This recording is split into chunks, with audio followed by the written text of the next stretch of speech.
what's up with Sean Baligian? What up, this is Joyke Bell here on the Baligian and Bell Show. Make sure you check us out on the Woodward Sports Network.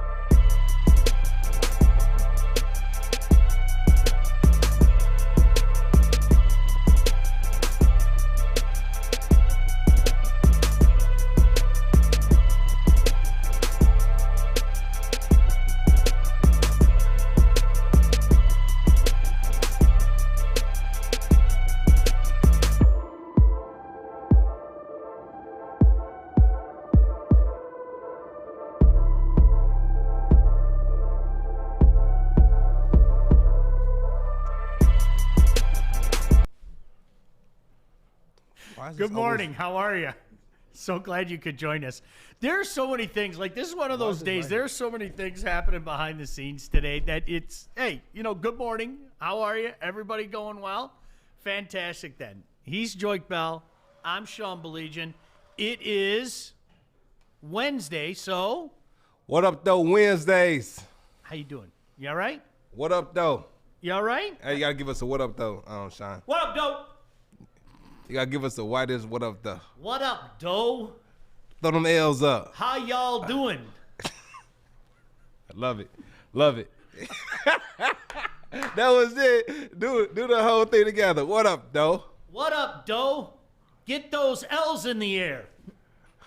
You know that There's what that reminds nothing me of? better. I don't know why I find that so funny. Art, you know what that reminds me of, Art? That reminds me of Malibu's Most Wanted. You remember that? I don't know if you guys ever seen that movie, but if not, that was Exhibit A. Can I tell you? I need to tell you like the origins of how this happened, and this has been a running gag for me and my group of friends for like 30 years. Okay, so I'm from Livonia, proud Livonia Stevenson grad, all that stuff. And you remember the whole Vanilla Ice thing? Like when Vanilla Ice came out, that was a thing. There's no other way to say it. It was Ice Ice Baby and all that. So all of a sudden in Livonia, you saw these kids that like started acting like they grew up in the hood, and it was the most unintentionally funny thing I've ever seen in my lifetime. And so what I kid you not, they would wear the droopy pants and put the cap over, and they'd be walking like this and they'd be doing all this stuff, and I'm going, what the hell's wrong with you? And I would walk up to I'd go, seriously, what the hell's wrong with you? What are you doing? They love the hip hop culture, man. Yeah, They're inspired by the hip hop culture. Yeah, but you know what?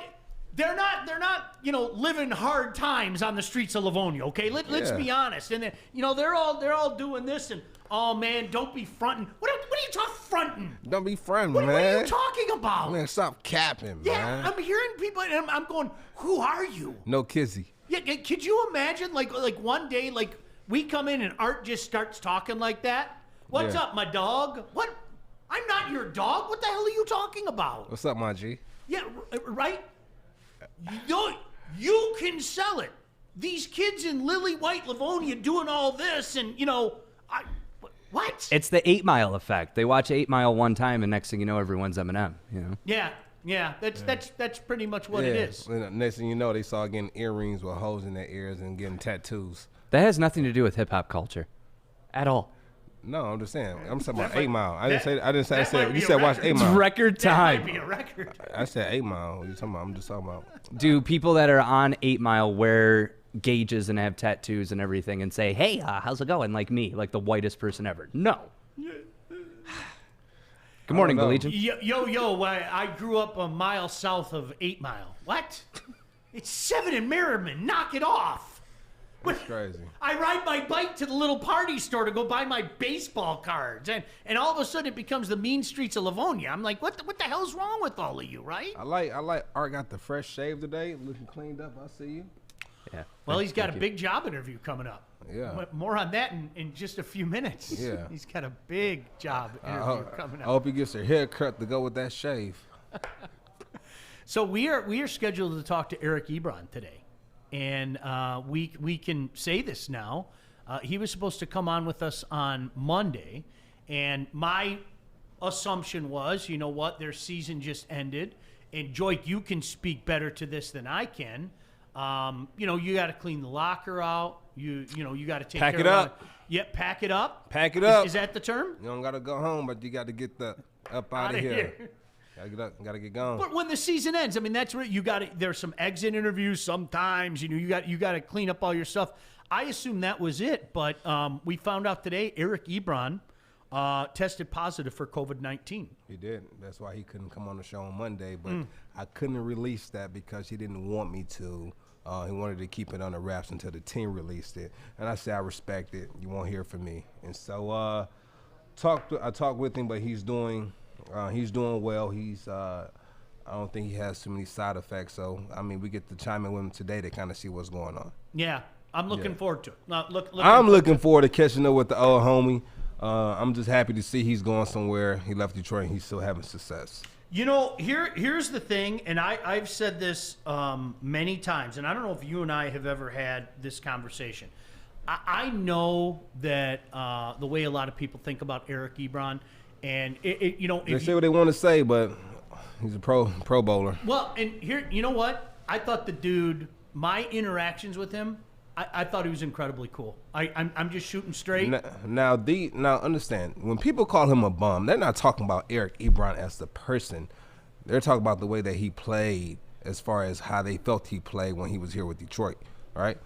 And mind you, he left here, went to Indianapolis, and had a heck of a season, right? Had a Pro Bowl season, and then leaves from there, and then goes to the Steelers and helps them to another playoff berth. So it's, you can say what you want to say, but he was never going to make people here happy because of where he was drafted. That's just the way it is. I mean, even if he turned into a perennial Pro Bowl guy, I think because where he was drafted, people had this expectation of him being Gronk, of being Tony Gonzalez in his prime, and all that stuff. So just one man's opinion, Joik, I don't think he was ever going to make people happy here. And the fact that, look, he had a drop issue. He was just never going to make people happy here. Never going to make people happy here. And then sometimes it works out that way, man. You watch him. I don't think that's the case. You don't think so? Yeah, I just think he has some drop balls. I mean, aside from that, he's probably one of the most athletic tight ends we've had here, as far as his speed, his agility, and he was able to make some people miss. He was able to outrun some people. He was a young player that needed to mature, and I think he's done that over his years in the NFL. So yeah, kudos to the bro, man. I'm happy for him. You know what? That happens more times than you can shake a stick at, because I think sometimes people forget, okay? A lot of these guys are, as you said, Joy, 21, 22, 23 years old. And it's not a snap of the finger where you can just say, you have to be a pro. There are going to be some lessons to be learned, and they're hard lessons sometimes. There's lessons to be learned, and people also have to understand the position of certain teams and the position that they're in, right? And so a big part of our offense, aside from Calvin Johnson, was Brandon Pettigrew, which he was going on the tail end of his career. They wanted to bring Eric Ebron in so that Brandon can help mentor him, kind of help mold Eric Ebron to that franchise type tight end. And that was the reason he went first round. I mean, he had that type of talent. And so when he came to the team, that's what they expected of him, to come in under Brandon Pettigrew, not to be the guy yet, but go in the game, make plays, and eventually once Brandon steps away from the game, he takes over that mantle. And then, what happened to him. But it didn't work out that way. And being a GM and being a player, sometimes it happens that way. But I think it was a good stepping stone for him to get to his next, the next level of his game when he went on to Indianapolis. But like I said, Pro Bowl tight end. He's been to, 3 playoffs since he left Detroit. Doesn't hurt or anything. Doesn't hurt. No, you know what, Joik? He came in that era where, and this guy's name came up the other day, Jimmy Graham, right? He came in that era. Jimmy Graham, Gronk, all these guys were just doing absurd things and really changing the tight end position as we knew it. And you and I, very early when we started doing this show, had this conversation. Pettigrew is like the old school tight end, right? And I told you, I don't think you use pick 20 on a guy like Pettigrew, Darn good blocking tight end. Darn good tight end. You want him. But to me, in the first round, you want that home run. And I don't look at Pettigrew as a home run. I looked at him as a piece. I'm not dissing your teammate, but I mean that's heck of a blocking tight end. But my mindset has always been, can I go get that guy in the second round? Can I go get that guy in the third round? And I think, we've seen over the course of time the answer to that is yes. And then we got into that period of time where, look, guys like Jimmy Graham, Tony Gonzalez, Gronk, we can go up and down the list, Antonio Gates, really kind of changed the way the tight end position is looked at. And you have those old school guys that can still do it, and you need the old school guy. You need that blocking guy. That's why you have so many 2 tight end sets. And, there's the one that's going to look to open up the middle of the field, and then there's that guy that's going to stay home. And I think people looked at Ebron and immediately thought, this is just one man's perception. And, from doing radio shows over that time, they thought, well, this guy's going to be our Jimmy Graham. This guy's going to be... And it just doesn't work that way in the National Football League, especially early in your career. It just doesn't. It doesn't. You know what, though? It's funny. We had a guy who came in, because when Eric Ebron initially came into the league, there's one part of his game that he really needed to work on. And I think he's gotten better at it as he's, I guess, got farther along into his career. One of those things was blocking, being a blocking tight end.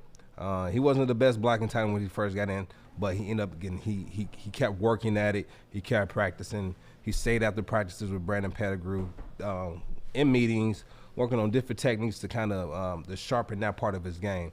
It was one guy that we had who came in with these guys who had the same speed as Ebron, had hands like, I would say, like a Nate Burleson, and was a good blocker similar to Brandon Pettigrew, and broke his hand during training camp and never got an opportunity to play.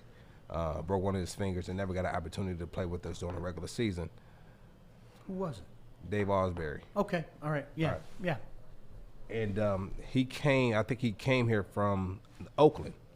And so we actually trained together in L.A. after he left the team. But I remember, like I tell you, when guys come into training camp, what happened to me my rookie year, where I went to a veteran, I said, listen, my name is Drake Bells. I saw you balling. I wanted to introduce myself to you. I'm not going to learn your name until after you make the team. I'm like, oh, okay. Respect. I respect it. All right. But as I continue my career, I saw why he said that. Right? Yeah. And so Dave Osbury comes to the team. I'm seeing him in practice. I'm watching his routes. His route running is crisp. His hands are great. I'm running behind him in practice. He's blocking well. I seen him on film. Like, I'm watching him on film.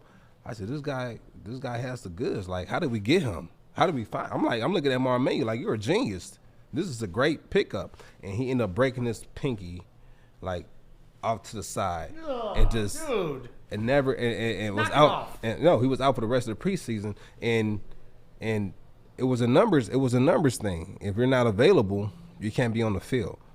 And so his time in Detroit was cut short. But he was on that same level. He could have been an impact on our team. And I think he might have went to another team after here, but didn't last long. I think he might have played like 4 or 5 years. But a heck of a tight end. Well, you know the routine, and you know what? I'm going to see if our mutual friend now, Scott Bischoff, can come in tomorrow, the scout, because he'll tell you point blank, Eric Ebron went in the draft about the area that he was going to go. If the Lions didn't take him, somebody else was going to take him. And you know what that argument comes back to? It's almost like the Darko argument, you know? Well, everybody hangs the Pistons for selecting Darko, but everybody had Darko near the top of the draft. And you're right, but at the same time, what you have to understand is the guy that takes him has to wear that scarlet letter forever. I mean, that is always going to be on Joe Dumars. You're 100% right. Like, if the Pistons didn't take Darko, he may have gone at 3rd, he may have gone at 4th, he may have gone at 5th. You know, he was going in that general vicinity. But at the end of the day, it's the team that walks the podium and says, the Detroit Pistons take Darko Milicic, which everybody's going to remember, and you have to wear that. And the same thing can be said for Eric Ebron, because I'll have Scott explain it to you. The guys at the scouting combines and everything, everybody was drooling over Eric Ebron coming out of North Carolina. I mean, that true story, okay? But at the end of the day, it's the team that selects him that, has to say, okay, it didn't work out here. Or, in this case, has to justify, why didn't you take Aaron Donald? Why wasn't Aaron Donald the choice there? I'm going to tell you this. We don't draft Eric Ebron, right? We don't draft him. Okay. All right.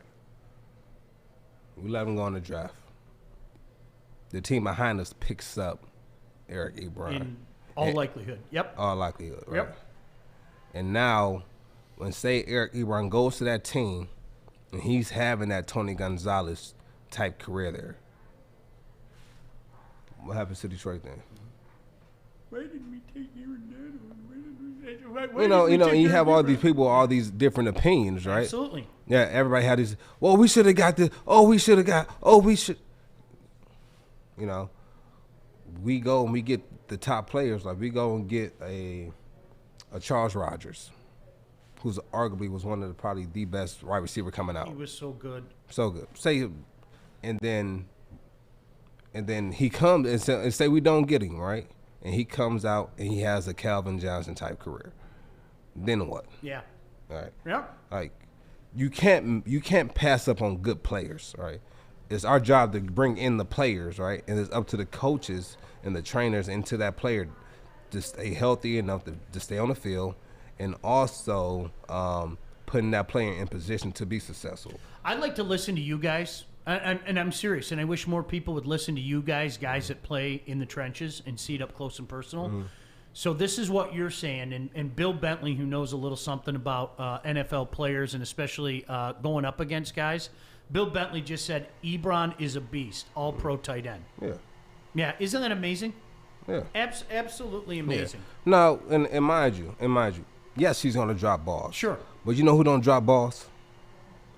People that the quarterback don't throw to. Yeah. Those are people who don't drop balls. And Larry Fitzgerald, because he's not of this earth. Larry Fitzgerald doesn't drop balls. Even Calvin Johnson dropped the ball. Yeah. He dropped the ball Sure. and there. Larry Fitzpatrick dropped the ball here and there before, but he doesn't drop balls often. I think he has one drop in the history of his life. I think he hasn't even dropped things in his house. I mean, the guy's nuts. Think so. I mean, he's and nuts. I think that is. I think any ball that touches his hand, he's catching. It's nuts. It truly. I wonder how nuts. big is. I don't mean this in a weird way, but like, how big is this guy's hand to never drop a pass? And he's going on what? 711. I think he's about to start his 712th season. I mean, he's been around forever. I mean, that's mad respect for that guy. I'm serious. 700 and what? 11? 700. I think it's 712. Season 712 is coming up. So, okay. I mean, no. All jokes aside, I mean, he is. What was he? 03. So is that when he came out? Was it 03 or 04? I'll look it up during the break. No, look it up, Art. It's insane. I was gonna say this was like year 18 for him, but. It might be 17? Yeah. Just going into 18 for him? Yeah, I think so. I think he was 03. Yeah, Art. Hi, Art. 04 is when he made his debut in the NFL. 03, I knew 03 or 04. I mean, think about that. So this is year 17 for him. Basically, if I do the math correctly. So he's people have been saying he's going to retire for like 3-4 years now. I mean, it's insane. My question to you, where is he at as far as receiving yards? All right. I can look that up. Yeah, definitely. I want to because now I have a question. Now, do you think he'll catch Jerry Rice? No, only because he wasn't in the prolific offenses. The one thing that Rice had was he was in the prolific West Coast offense. And unfortunately for Fitz, he's played for a lot of crappy teams. You know what I mean? He's been the consummate pro, but he's played for a lot of crappy teams. And it's not his fault. He had 1 or 2 trips to the Super Bowl? Or was it just one? Yeah, with Kurt? One. Yeah, with Kurt. Yeah. Isn't that crazy? Amazing story, right? Art just raised his hand again. He's listening. Can you give him credit? I appreciate that, Art. Through 13 games, he's only had like 400 yards this season. But so far, according to the stats they have on Google, 17,000 yards total. All right. And what's Jerry Rice's record? Oh, gosh. I don't look it up. Look it up right off the top of my head. Now you have to remember his career was what? He came out in '85. He played 20, right? Yeah, I think he played. Yes. All right. Yes, thank you. So Jerry Rice, 22,895 for yards receiving all time. He has scored the most touchdowns in NFL history, obviously, and every significant career receiving record as well. So yeah, Larry Fitzgerald has a long ways to go to catch up to Jerry Rice. He said he's at 17. 17,000 all time so far. Yeah. Straight 17. Larry Fitzgerald. Yes, 17, it's like 17,800. 17,000. I don't have the 18,000. exact stats. It's so just based off all right, of Google. And what's Jerry's? Like 22? Jerry's is 22,895. Okay, so he's catching up. Well, and it's he's not. And a couple people pointed this out, and I think again I'll take the word of a D back. Bill said Bentley. Still a reliable wide receiver, just not the guy anymore. He's a third wideout. And you've seen that happen to a lot of big names. I mean, look, Jerry Rice towards the end of his career wasn't Jerry Rice anymore. He was still a guy. He could still play. You don't put him out to pasture. But Jerry Rice wasn't. And that's right now. I mean, you got to remember, Fitz plays in a place with arguably the best receiver in the game in DeAndre Hopkins. But at the same time, that makes it better for him. Oh, 1,000%. That makes it better for him. Take some pressure off him. Exactly. Yeah. And so I keep him. And so you thinking, and you said he might retire in 3 to 4 years. I'm giving. How old is he now? 30, 38, 39? Fitz has got to be. He's got to be 39, 38. If he came out 04 drafted, he's 37. Yeah, at least came out early. I said unless he came out early. Yeah. And so I could see him retiring at 40, 41. I can see that. Yeah. I can see that. Do you that. think that he catches up to Jerry Rice's number? I think he touches like 20,500. So career. Close, about 2,000 yards off. Victor said my mic's not on. I hear me in my head. Your mic is definitely on. I can hear you in the headphones. Yeah. Yeah, turn your volume up. Yeah, maybe it's about turning the volume up. Listen, lots of things to get into. Dylan Larkin named captain of the Detroit Red Wings to the surprise of absolutely nobody. We were having a conversation a couple weeks ago when young Kennedy was here, and I told her this is a foregone conclusion. It was about to happen. Waterford guy becomes the captain of the Detroit Red Wings. They start tomorrow. The NHL starts in earnest today. I know where I'll be at 5:30. I'm going to be watching one game, and then I got, Joik, they have this thing called NHL TV, right? Right. You pay $100. You can watch every game on your tablet or if you have Apple TV. Best $100 I spend, man. So that's what I'm doing today. Going to put some stuff on the smoker, and I'm just watching puck for hours tonight. So Wings, of course, start tomorrow. Today, Pittsburgh and Philly, 5:30 in the afternoon. Montreal, Toronto, 7:30. That's can't miss to me. And then you got some night games tonight. So pretty cool. As I said, we've been talking about it. Joik, McCarty, you, and me, we all need to go down to Little Caesars. Yeah. Because I know you told me what a unbelievable time you had going to a game back in the day. And the playoff. I mean, and that was my first game too. And so when I went, I didn't expect for it to be that way. The atmosphere was it was unforgettable, and that what made me say, you know what, I have to start coming to more. And since that game, I probably went to another 6 or 7 more. But I'm telling you, there's nothing like a Red Wing game in the playoffs. Oh, phenomenal! Nothing like it. Somebody said, Brandon said, the Lightning are repeating. You heard it here first. I know people don't like to hear this because they were the bitter rival forever. Look out for the Avs. Colorado is loaded, absolutely, positively loaded, and they're going to be good for years. And part of the reason is they're kind of building the way that the Red Wings are building right now. They take their lumps for a few years, but kind of accumulate talent, and that's what Steve Yzerman, he built that in Tampa, and he's trying to replicate that now here as well. We need to take a quick break. We're going to talk about some of the Lions coaching candidates. The list is 4. 3 of the names, I think, Joik, are not going to be a surprise to you. One of the names is going to be a surprise to you. One. Yeah. I'm telling you, and I'm telling you all, you better come back, because when that face pops up on the screen, I think you're all going to be surprised as well. Folks, don't forget it's that time of year when divisions are decided, champions are crowned, and legends are born. It's time for the NFL playoffs. You've waited, you've watched all year as your team rose to the top or fell to the bottom, but now it's your turn to win big.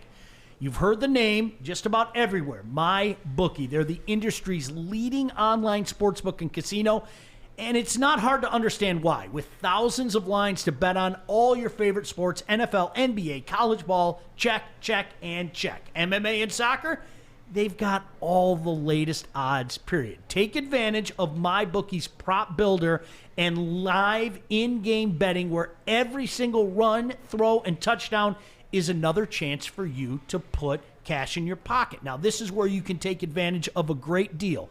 Visit their mobile-friendly website today and get your deposit matched halfway up to $1,000. All you have to do is use the promo code Woodward. It's that simple, Woodward, when you make your first deposit. The best part is they make it simple with a variety of ways to deposit instantly, including credit card, bank transfer, Bitcoin, and more. Now, whether you're at home or on the go, on your laptop or your phone, it's not too late to make your New Year's resolution a resolution to get paid. Bet, win, and get paid at MyBookie. Just make sure that you use this promo code Woodward to get yourself hooked up and a deposit matched halfway up to $1,000. We'll talk about the Lions coaching candidates next. Don't you go anywhere. He's Joik Bell. I'm Sean Baligian. This is Woodward Sports. I'm looking to bring on another HVAC tech right now. We are recruiting 5 to 10 techs a month. We're looking to grow and expand. Every new tech we hire is from Northwestern Tech. The hands-on training is fantastic. They're always my first call. We love hiring Northwestern Tech grads. They come out trained and ready to work. Our program is only 10.5 months, and our next classes are starting soon. So why wait? I'm looking to hire Hire a graduate of Northwestern Tech. Northwestern Tech. Northwestern Tech.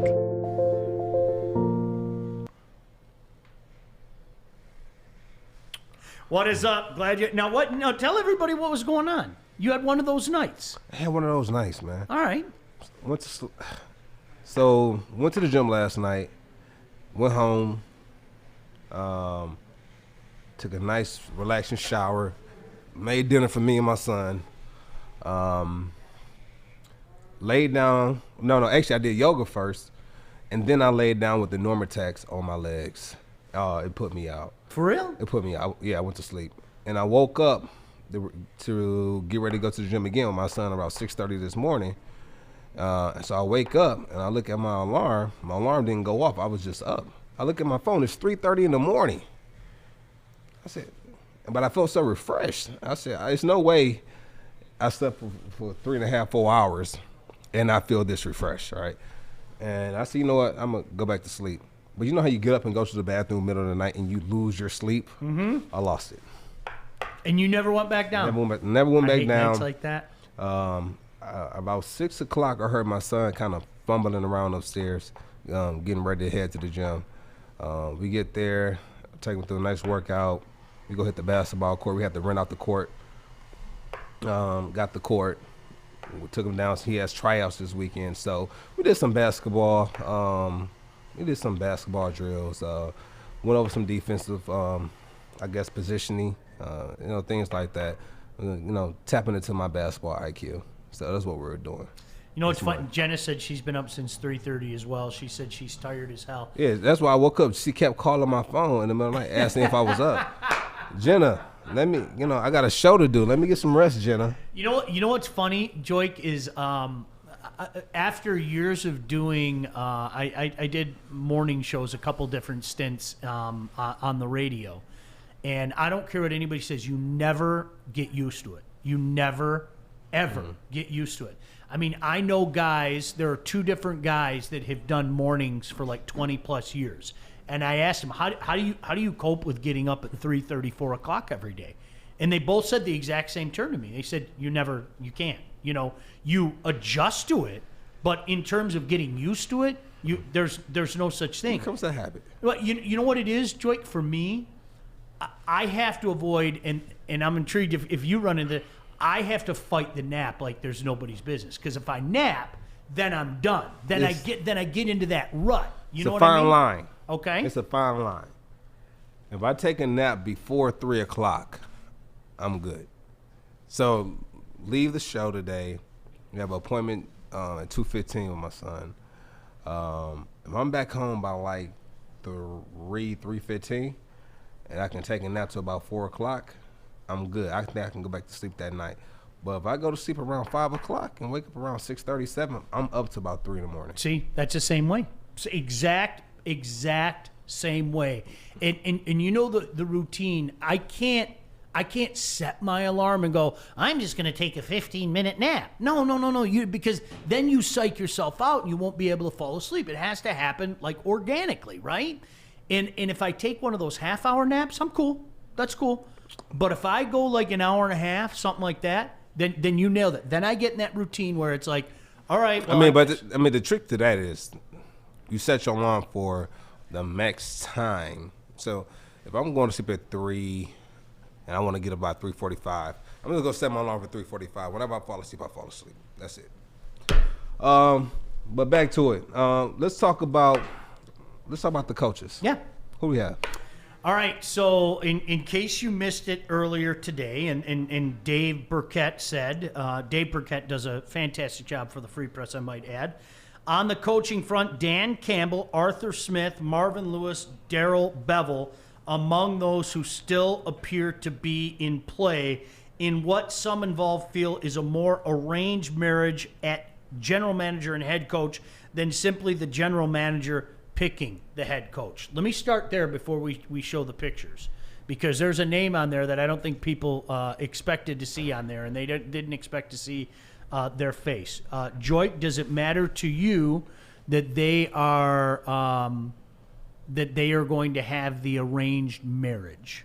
That the general manager is just going to be told, no, this is your head coach, you guys play nice and everything, because you know the old school way is, it goes back to the Bill Parcells line. Why are you having me do all the cooking when you don't want me to do the shopping? You know, so often a general manager and a head coach have to be on the same page.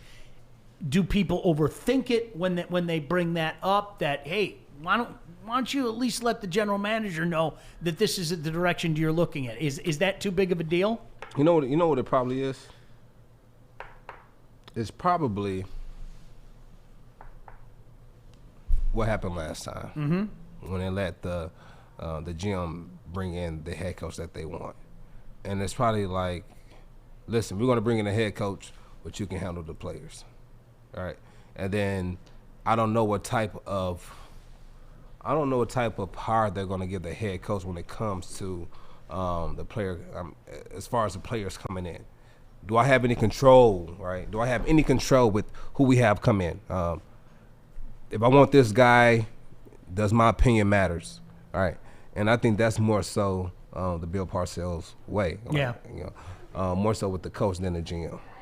All right. So in case you missed it, we'll go one by one with these guys. Dan Campbell is a guy in New Orleans. You know what? You should talk to some of your peeps still down in there in New Orleans and see what he's all about. Do you have a memory of him? Do you know much about him and everything? No. All right. Dan Campbell is a guy.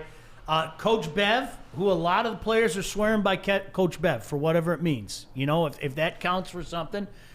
Coach Bevel, who is just a nice guy who took over a disaster of a situation. And I can tell you, as a member of the media, you watched in some of his Zoom meetings, I wasn't there for every one of them, but you watched the temperature go like this. You know, the temperature was high for a while with Coach Patricia, okay? And I think he brought it down across the board. And people around here certainly love Coach Bev. I know that doesn't make a lot of people happy. Yeah. Here's one I know our boy Stick in the Morning. Make sure you check out their show. Marvin Lewis. Marvin Lewis is one of the most respected men in the National Football League. Marvin Lewis is also a guy that had 0 playoff success.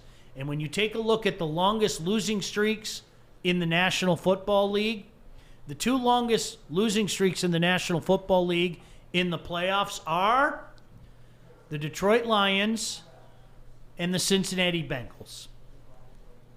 And Marvin Lewis was a big part of the losing in Cincinnati. Now, I understand the argument. That is a franchise that might be more dysfunctional than the Lions have been. But with that being said, Joik, hard pass on Marvin Lewis. Hard pass. Hard pass. Hard. I respect him as a man, but his record just doesn't do it for me. No. 131 for 129. I'm with you. It just doesn't do it for me. I'm with you. That's not. Is that what we're going for? Is that what we're doing? Is that what I understand? He's not one of the top ones, though. That's what they're saying. There's no way. That's what they're. It's no way. That's what they're saying. There's no way. Well, the last one might cause you to get an upset tummy and hang your head as well. Art Smith. Art Smith is one of the finalists. Matt, did we run this by the producers? That's his name. Art Smith is one of the finalists for the Detroit Lions job. Not that Art Smith. We got the wrong picture up there. That Art Smith from the Tennessee Titans is one of that's I didn't know if you knew that. Yet Arthur Smith is our fine producer. Your buddy Arthur. His name is Artemis, not Arthur. His name isn't Arthur. Look so. at that picture. I'm looking at the picture on the computer. Yeah. That picture of Art is just so. His name is Artemis. Artemis. Look at that. Look at that wave. Just no sauce. So yeah, Joy. Anybody jump out to you there? Because I'm the same way. It's like, huh? Are those really the four? Oh, okay. What are we doing? Your guess is as good as mine, man. You know, again, this is Burkett. You know, I'm reading from Burkett. This is a question that I want to know. Okay. Right? What questions are we asking these head coaches in these meetings? All right. That's what we want to know. What are we asking these coaches that we sit here and that's our Final Four? I didn't even know who Art Smith was. I got nothing. Seriously. I mean, it is. What's his resume? Now, Art, here, I'll pull it up for you right now. Pull it up for me. I'll pull it up. I'm going to read. Art, what's your resume, Art? I heard you're pretty good at Call of Duty. Is that true? I'm just hiding my eyes from him today. Is that true? Okay, you ready? Graduate assistant, North Carolina, 2006. Washington Redskins, defensive quality assistant, 2007-2008. Ole Miss, defensive intern and administrative assistant. Tennessee Titans, defensive quality control coach. Then offensive quality control coach. Then offensive line and tight end coach. What year? 2013. This is all with the Titans. Then he moved up to assistant tight ends coach. Then he moved up to tight ends coach. And then the last couple of years, he's been the OC with the Tennessee Titans. Which, in fairness, some might say he helped Tannehill be a better quarterback. So you're going to sit here and tell me this man's resume is better than Eric Bieniemy? That's what you're telling me. No, I'm not. Not me. Is that what we're saying? Me? No, that's what we're saying. No, I'm not. Even solid. Like, even him. Mm-hmm. Even his resume is better. Mm-hmm. He went to a team that was ranked 23rd defensively, took him up to 13 the next year, and then came back the year after that, took him to the number 2 defense, and then had injury and dropped back to 5th. I would love... It makes zero sense to me why these would be our top 4 candidates. It makes zero sense. Like, what questions are we asking? Like, it's not right, because you're lying. You're lying to me right now, Sean. This is not our top 4. I love. This is no way. I love fired up Joy. This is no way. I'm kind of frightened. Now I know what you live through every day. No, it's no way. It's frightened. no way that you're going to put this in my face and say this is real life. This is what we're doing now? Like, stop. Come on, Detroit media. Come on now. We know you guys have to make up stories every day because it's tough right now. But don't give us this. Who said this? Was it Burkett? Burkett. Yeah. Burkett, call. Let's have a conversation, Burkett. Give me a call because this is not right. Yeah. This is inaccurate. I'll read again. On the coaching front, Dan Campbell, Arthur Smith, Marvin Lewis, Darrell Bevel, among those who still appear to be in play in what some involved feel is more of an arranged marriage at GM head coach than simply the GM picking the next head coach. Hold on. Oh, no, don't tell him to hold on. That's terrible. My question is, how much does the media know versus how much is the truth? Is there someone that they have in the back burner that they're just not talking about? I don't know. Can somebody please explain to me? Did Burkett say this in one of his columns, or did he say tweet. this? I just read it off a tweet.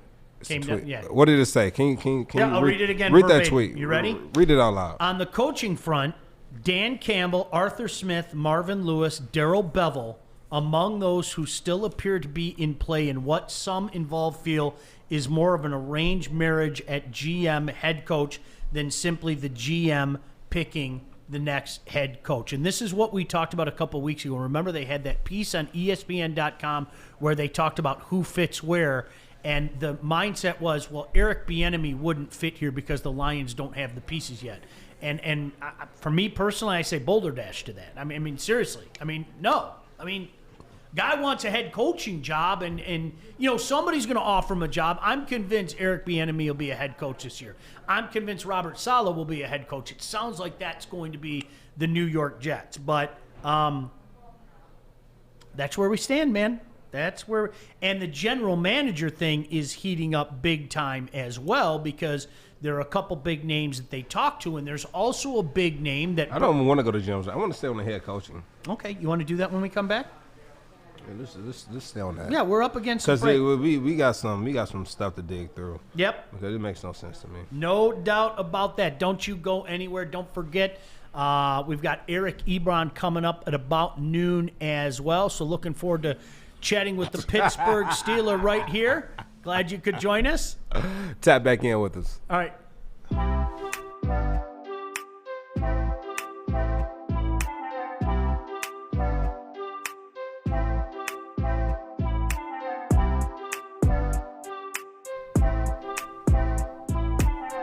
All right, hi. How are you? Everything well? Everything's well. Another 15 seconds. That's all you need. Remember, Art? Yeah, you just you know what? You recharge the batteries and you see what's going on. I'm with you. I don't know how anybody could look at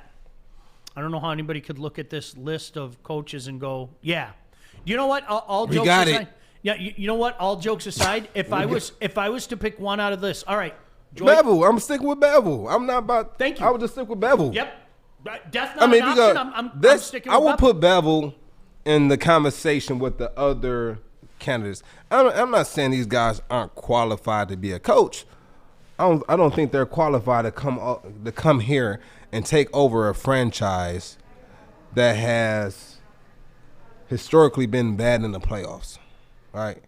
And I don't think you bring in a coach who they don't have enough playoff experience to come here and turn the Lions into a deep in the playoff type organization. I just don't see it.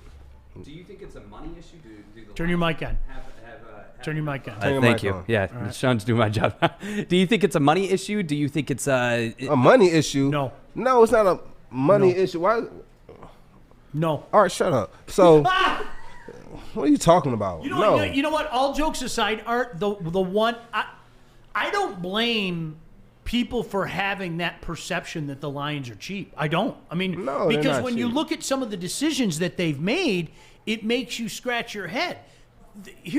They do spend money, and they spend a lot of money.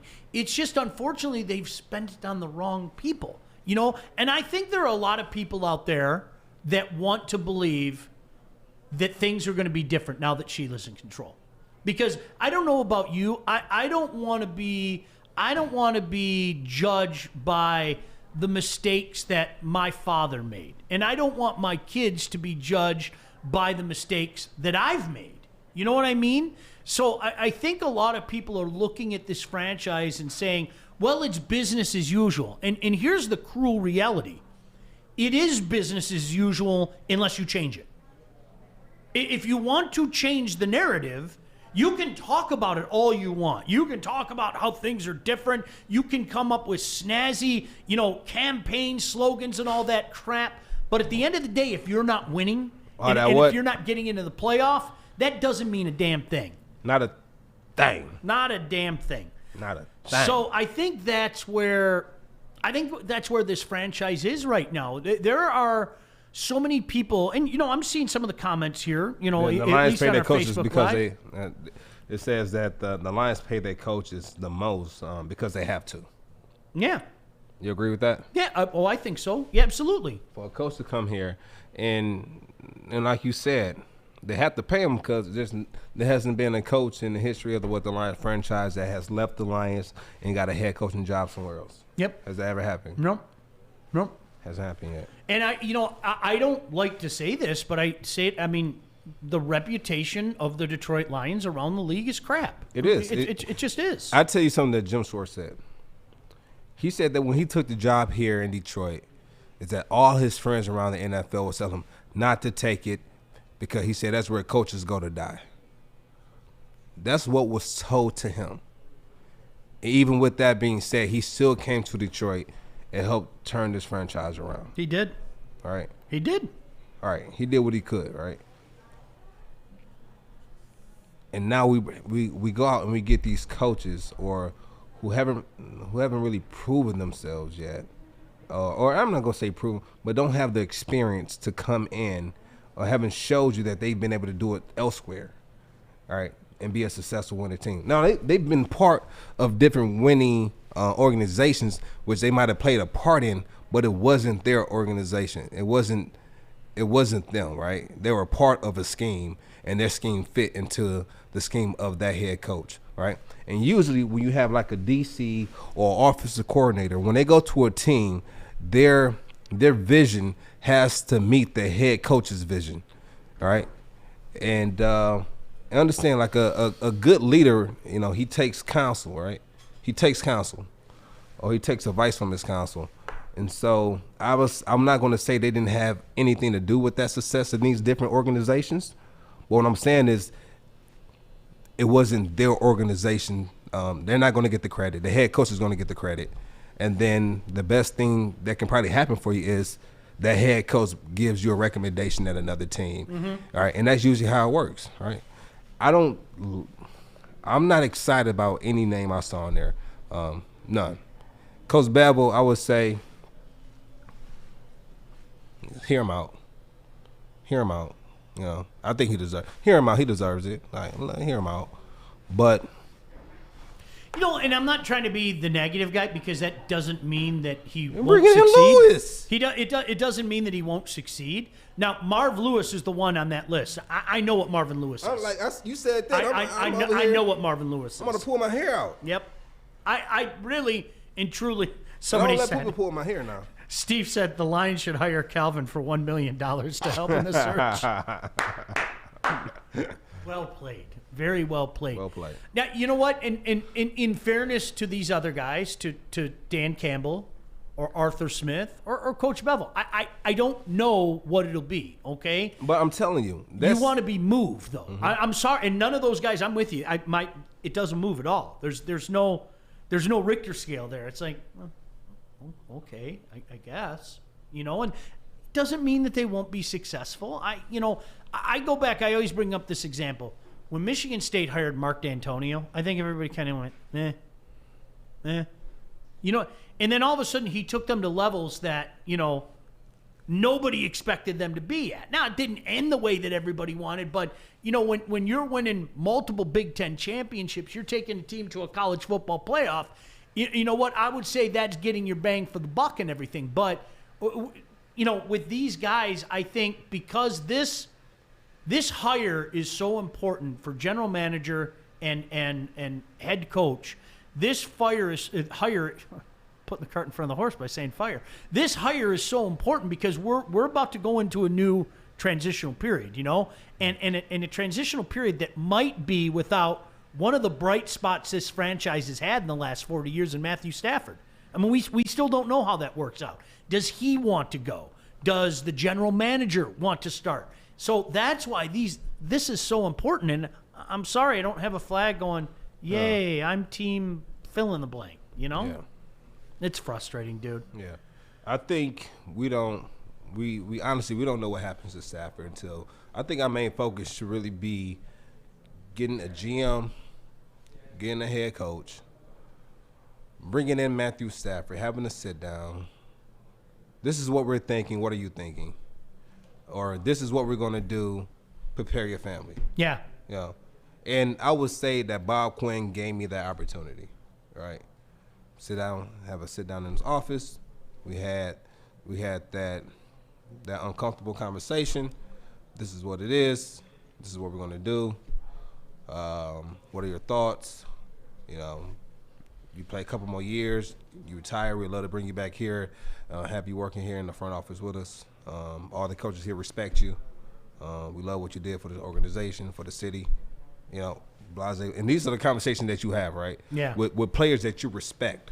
That was a respect conversation we had, because he didn't have to have that conversation. For sure. Right. And so going forward, we need to have a GM with that type of integrity, but with different execution. With the GM that can execute and turn this organization into a winning franchise. That's I'm you know, when Steve said it, he said Sean is team Dodds. I love Ed Dodds. I've been talking about Ed Dodds' name for 2 months. I think, you know, Joik, to me, and this goes back to what you were just talking about in a great rant about the head coaches. There's a reason so many people have come knocking on Ed Dodds' door over the years. They've come knocking. And more often than not, Ed Dodds has basically said, I don't even want to talk to you. I don't want to interview. I'm cool. You know? You know, in Cleveland, and who else was it off the top of my head? Was it Tampa? But there have been a few places that have come knocking on Ed Dodds, and he said, nah, I'm cool. I don't even want to listen. The mere fact that he's having an interview gives me hope. And like I said, there's a reason why people are interested in this guy. You know, I mean, he did a great job behind the scenes in Seattle. He did a great job behind the scenes in Indianapolis. And this is why I had this conversation with somebody on Twitter yesterday, Joik. Listen, newsflash. The Detroit Lions have been the worst franchise in the National Football League for a long time. In the Super Bowl era, they have one playoff win. One. Okay? Now put that in perspective. The Cincinnati Bengals have the longest losing streak in the playoffs. They haven't won a playoff game even longer time than the Detroit Lions have. But also remember this, they've been to the Super Bowl twice, which means in one of those Super Bowl years, they had more playoff wins than the Lions have had in the whole era. I don't like to say these things, but it's true. It's a fact. It's a fact. Saying the facts. And I had a conversation with a guy, you know, a wacky zany radio guy many years ago from Cincinnati, and somehow, some way, we got in the argument. He said, "No, the Bengals are worse." And I said, "All right, pick one of the years you went to the Super Bowl. You've been to the Super Bowl twice. Pick one, just one." And he goes, "How about the year we played at the Pontiac Silverdome?" Oh, I go, "Okay, cool. In that 2-week period, you had more playoff wins in 2 weeks than the Lions have had in the entire Super Bowl era." And he was like, "No, that's not true." And I go, "Look it up. One playoff win, man." And he goes, "All right, you win." I mean, literally, it was that. I don't like to say those things, but that's where this franchise is at. And somebody said to me on Twitter just yesterday, true story, you can go look it up. Somebody said, "Do you believe that these are the people that can get this turned around?" And I said, I don't know if they are. I don't know if Sheila Ford's the answer, but I know this. I have watched so many crappy franchises in my life, Joik, turn good by hiring the right people. The Golden State Warriors were a laughingstock for years. They were. They got the right people in place, boom. The Detroit Red Wings, nobody went to Red Wing games back in the 80s. I'm here to tell you, I lived it. And some of the old school guys out there could tell you as well. You get the right people in place, and boom. And that's what it's all about. It's about the people. Get the right people in place, whether it be the right general manager, the right coach, get the right kind of talent in place. Heck, Joik's Lions. I mean, you got to remember, this is a team, in the blink of an eye, went from arguably the worst team that ever existed, okay? Ever, to being an exciting playoff team. And then, kicking it up a notch and going to 11-5. No, it wasn't enough. I've said it once. I've said it 10,000 times. It wasn't enough. But, Joik, my brain, I cannot believe in that whole, well, the Lions suck and the Lions are always going to suck. I can't believe in that. I refuse to believe in that. No, I don't believe in that. I don't believe in, the Browns are going to be the Browns or the Lions are going to be the Lions. I don't believe in that, but yeah. When we sit here, we talk about teams, right? We talk about teams. We talk about rebuilding. How's the team built, right? What's the foundation of that team? What's the hiring process of a GM? What's the hiring process for a head coach? When the president brings in a GM, what questions are we asking this GM? That's right. What I'm telling you. They need to grab guys like you. What question? No, I'm serious. Like, what I'm serious. I think the only way we can get a glimpse of that is if we bring a GM or a former president on this show to talk about it. Because for those to be the four coaches that you just ran off to me, I don't get it. I honestly don't get it. Like, what are we doing here? Like, what are we doing? Like, Tom. Like, I really want to bring Tom Lewine on here and just ask him. Love to talk to him. I just talked to him last week. He said he'll come on the show anytime. He will be on the show soon. I'm gonna see his schedule because I have to see what do you ask a GM when he comes in before you hire him? Do you ask him what do you think the issue is with the team? Do you ask them, what is your vision for this team? What pieces do we need for this team? Where do we start? Like, I want to know, because if these are the questions that they're asking and they're just knocking these questions out the park, right? It's a difference between this, right? This, killing an interview, and then getting on the field and then not executing. You know who did a great job talking and made people believe and we loved his vision? Bob Quinn. Mm-hmm. He sure did. He won me over. Yeah. That's a great point. Yeah, but and this is not a shot at him. No. This is not a shot at him. But I'm saying, like, what are we doing here? Joik, he was, and I told Bob this, he was music to my ears. He said everything right. And I don't think his vision for the team was wrong. It wasn't wrong. I think the way he went about it was wrong. But he I'll say this again. I don't want 9-7 and getting bounced in the first round of the playoffs. Yeah, no. I don't want 10-6 and getting bounced in the first round of the playoffs. I don't want that. Yeah. I don't want. That's a good building. That's a good stepping stone. But when you plateau there, I don't want any part of it. I don't. It's about getting to that next level. And then what happens is we go through these down periods and people go, well, I missed that. Now, I'm never going to miss 9-7 and not making the playoffs. I'm not.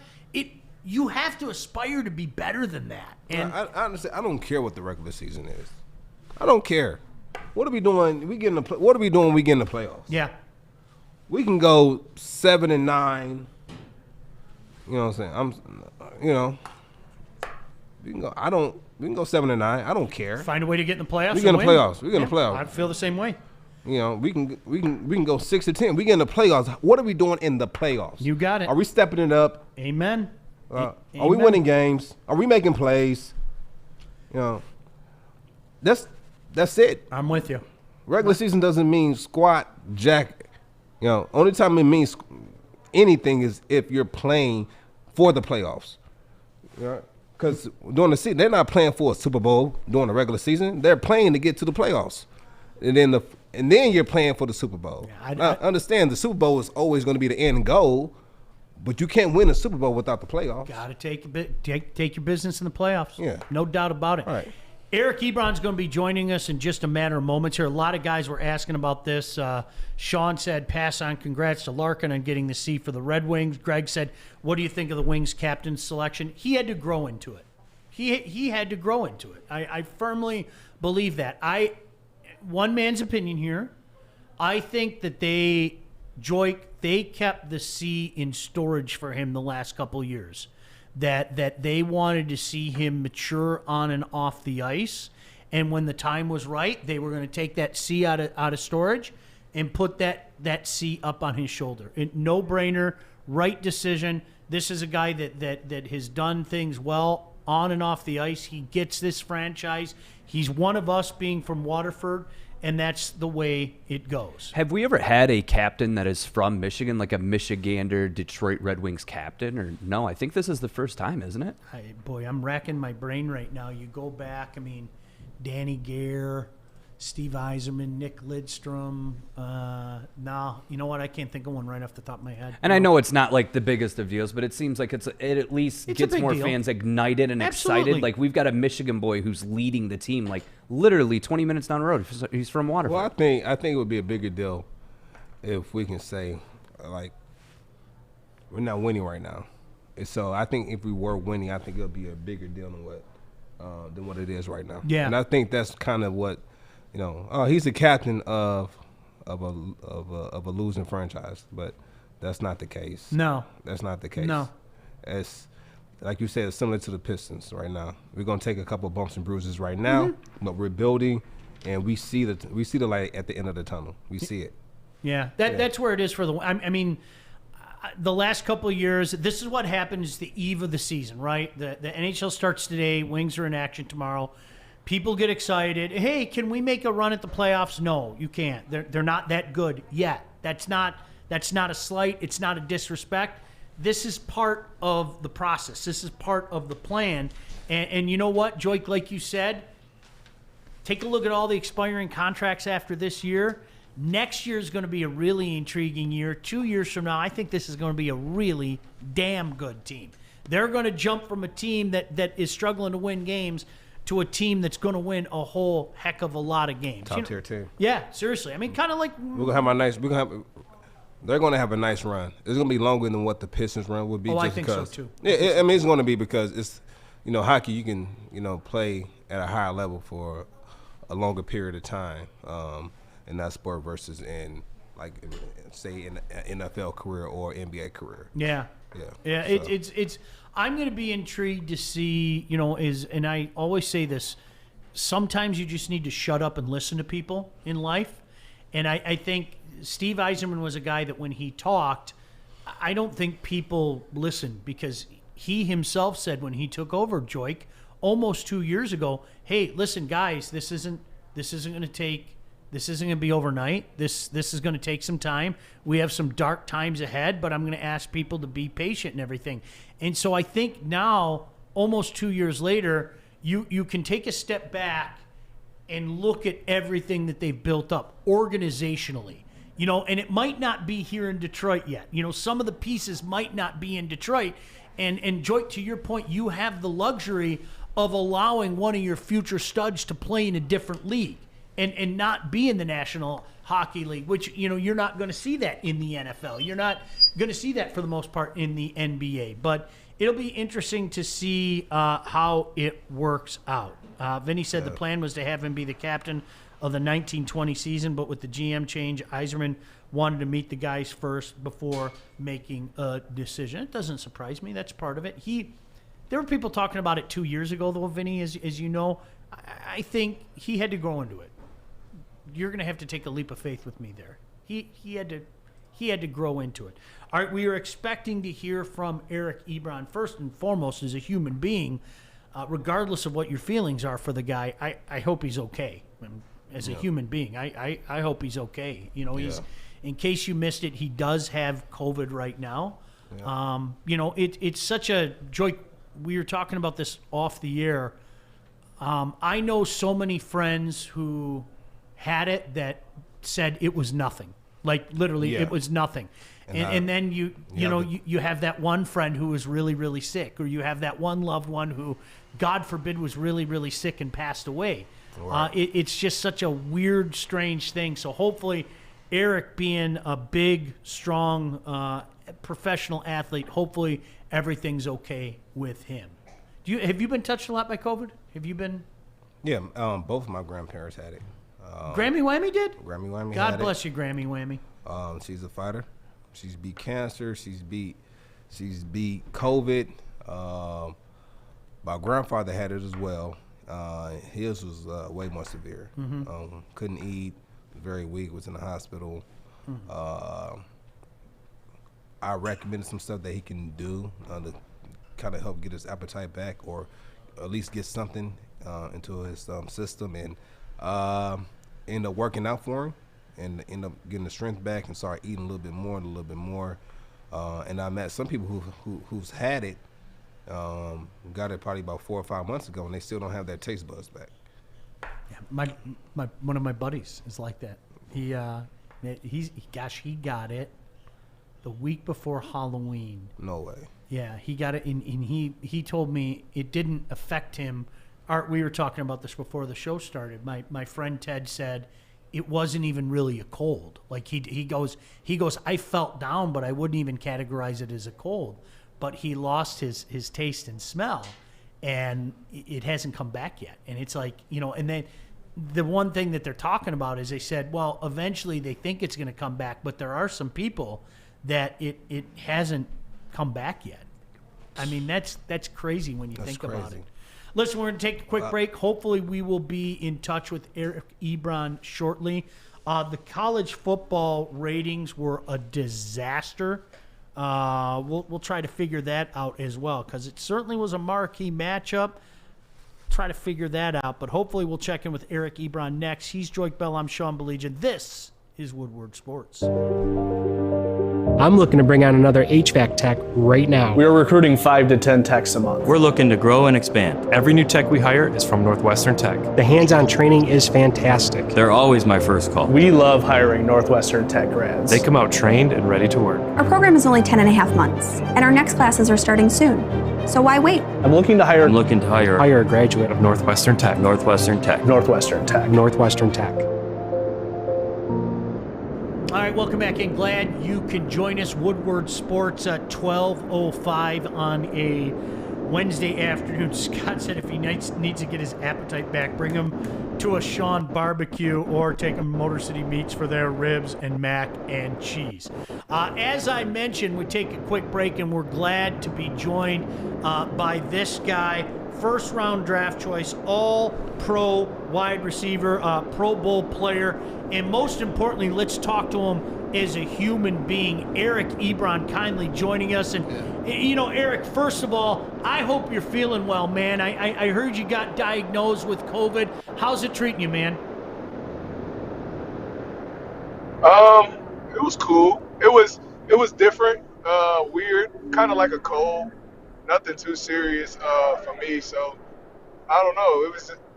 It was weird. I feel like I'm over it now, though. I feel a lot better today than I did yesterday, so that's pretty much it.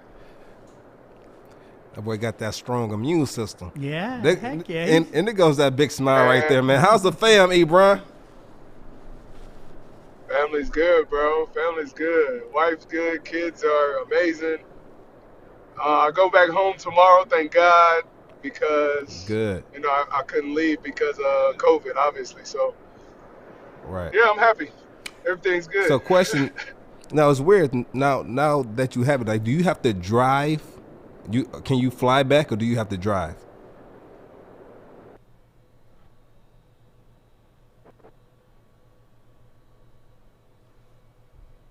Oh, well, we can't hear you. I think you went out. Yeah, he went out for a second. Yeah, it's a good question, Joik. I mean, do you have to drive back home, wherever home may be? Do you have to, are they going to let you on a flight? A good question. Yeah, so usually I've had friends who also played that when they got diagnosed with COVID, or they were around someone with it, they had to drive from Colorado all the way back to Florida.